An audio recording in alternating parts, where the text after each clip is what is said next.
2014 Dodge Journey, all-wheel drive. That doesn't matter. 3.6 liter. We are doing the struts. The struts are pretty easy to take apart. I got this side all loosened up. I'll walk you through that here in a little bit. You can see, got them all loosened up. Sway bar link off, and strut disassembled. These wires off to the side. We'll go through that here in a little bit. All right, we gotta take this cowl off. We gotta get down to there. Where the bolts are for the strut, you got 1, 2. So you could actually get these, boom, with a ratchet, with a wrench. And you got 1 more bolt.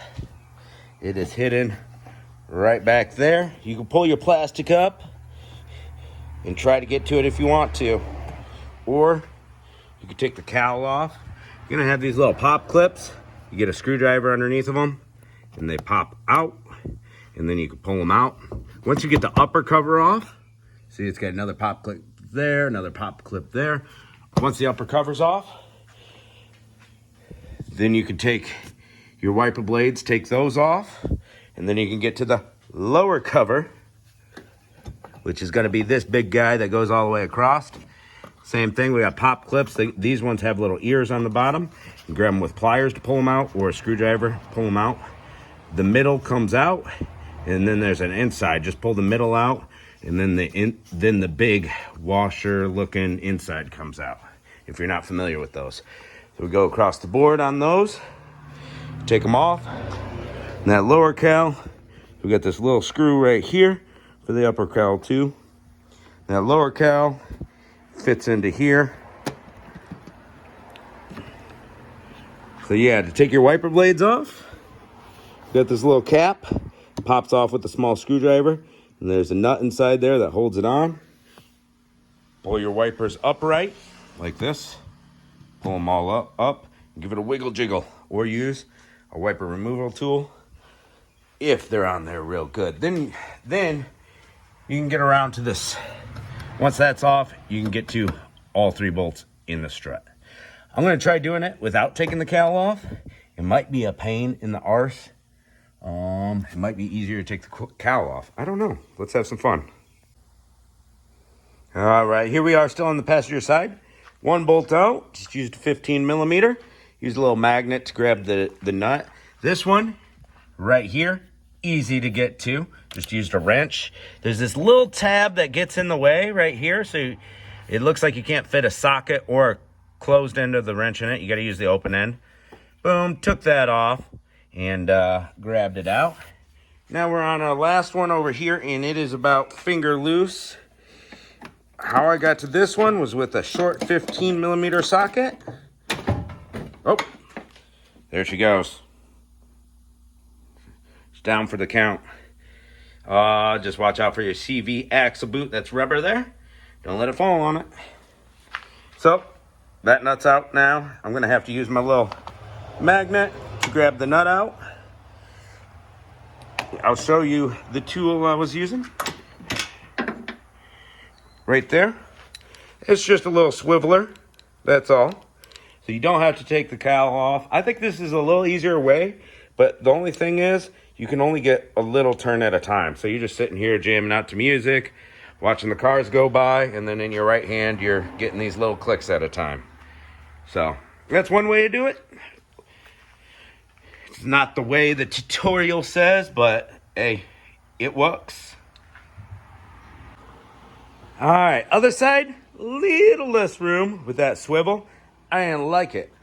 So we took this 1 pop clip off here. You got it sitting there. That's how you take them off. So you pull the center out and press it in. It expands so it stays in. That's how those work. So took that little clip out. You could take the 2 screws up there off, give you a little more, but I thought that was enough. Just used a little bar to keep it up. And now, oh, air compressor. Now we can get full turns on it. Let's go.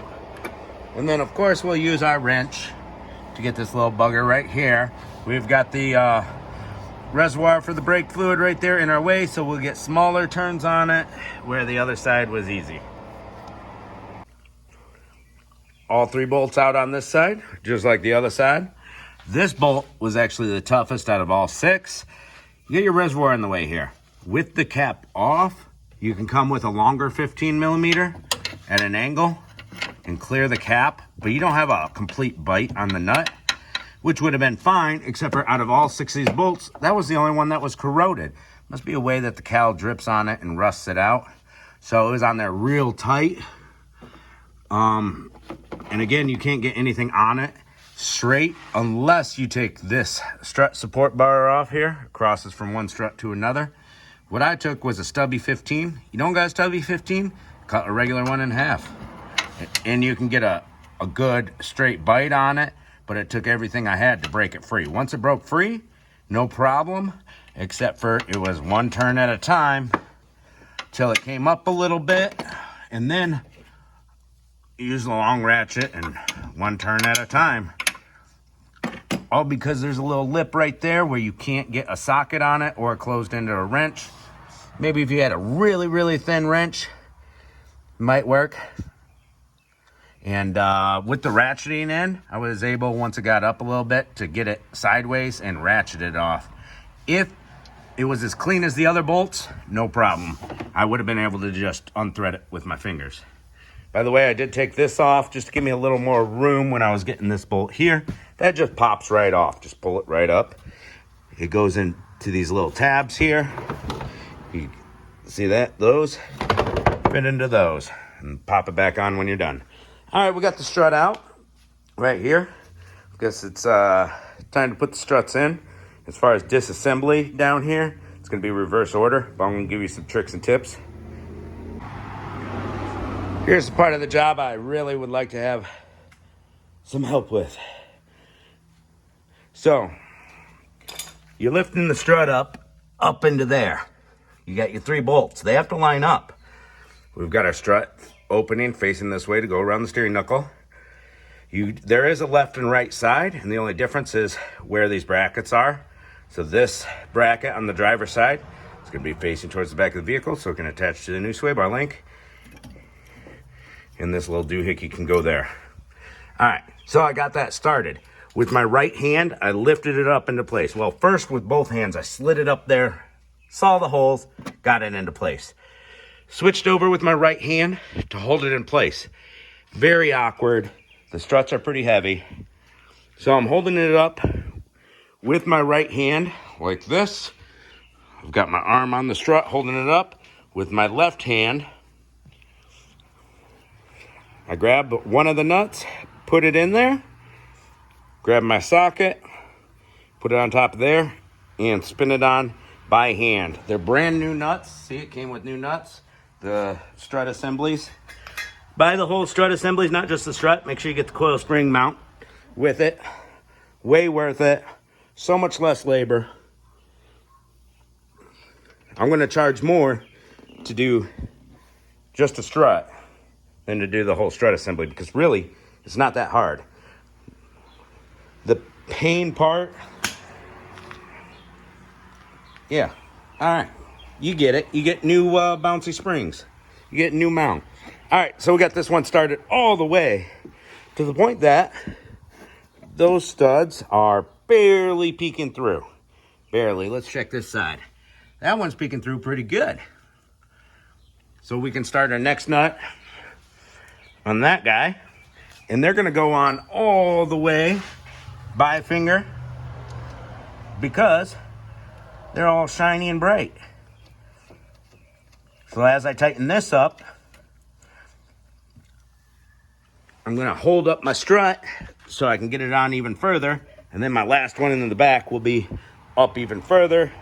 We'll start the nut on that, put it between my 2 fingers, drop it in the hole. Don't lose your nuts. Be careful. Well, let's get those all tightened up on both sides. We got the 3 bolts all in there and tight. This guy, that was a pain to get all the way tight, a little bit at a time. It sucks. If you got bare hands, maybe you don't want to do this.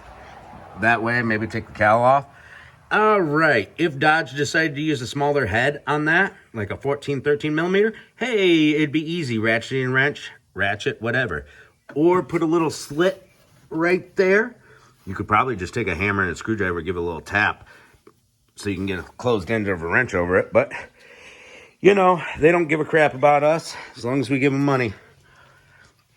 And there we go. Now we're going to line everything up, and I'll show you that. I lied to you about them going on all the way finger tight. These original equipment nuts, see how they're kind of oval? They're squished. They're kind of like locking nuts. They'll go on smooth all the way till it hits the edge, and then it's tough to get them on. So if they weren't that type of nut, you could go all the way on by finger and then just give them a little tightening, and it would have been easy on that one that's tough. Oh well, let's get the other side put together too. All right, fun fact, there was a package of nuts in the strut. These are actually 14 millimeter heads, and you can actually close the end of your wrench on it. See, closed in, goes on it.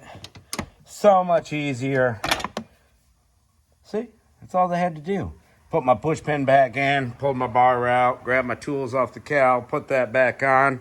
We are ready to close this hood and get everything put together.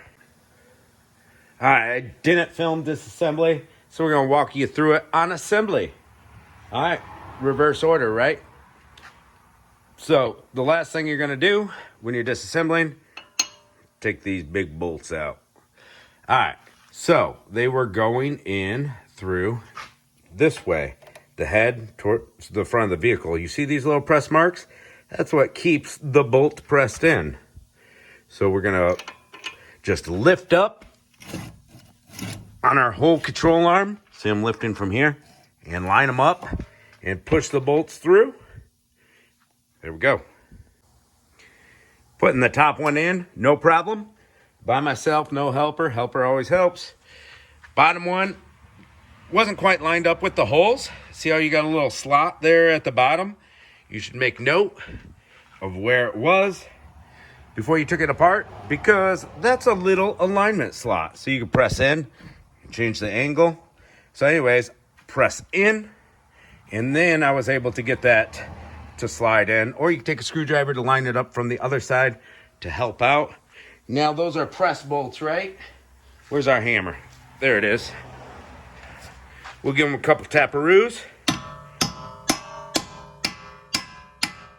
Get the press started. Try not to hit your wires or brake hose. There we go.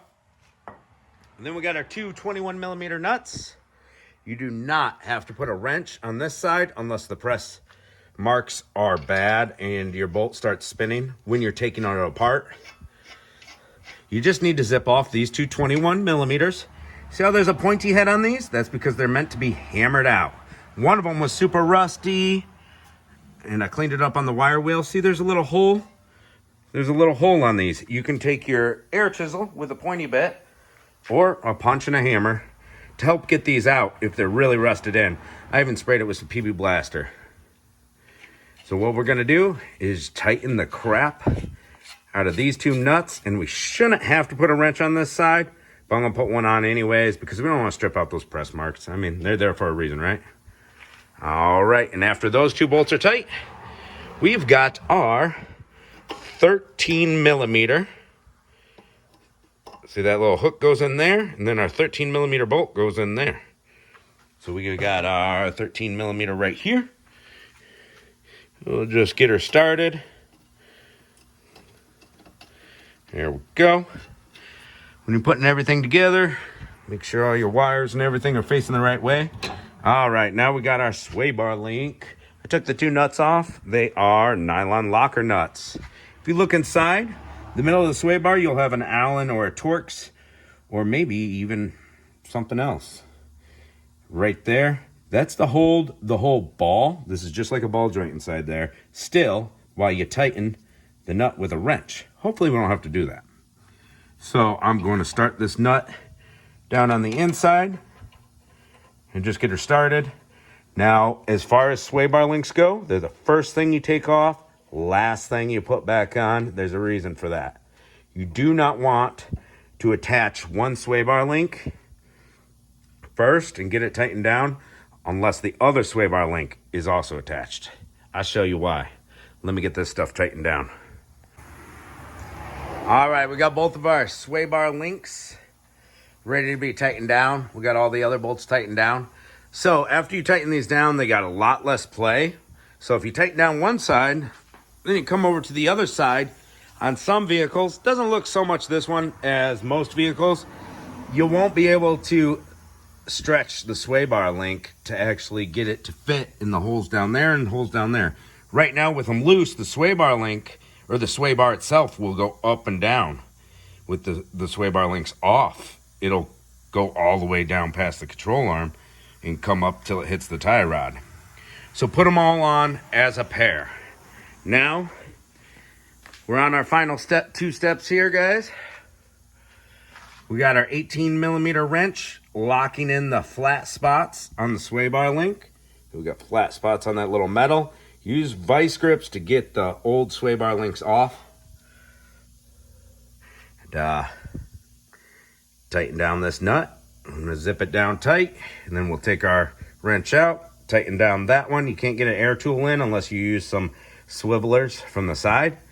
So we're gonna tighten down the sway bar link, tighten down the other side, put the tire on, and then because these are original Mopar replacements, they have that slot for alignment adjustment, which the originals did not have. Go get yourself an alignment. That about covers the basics. Let's go.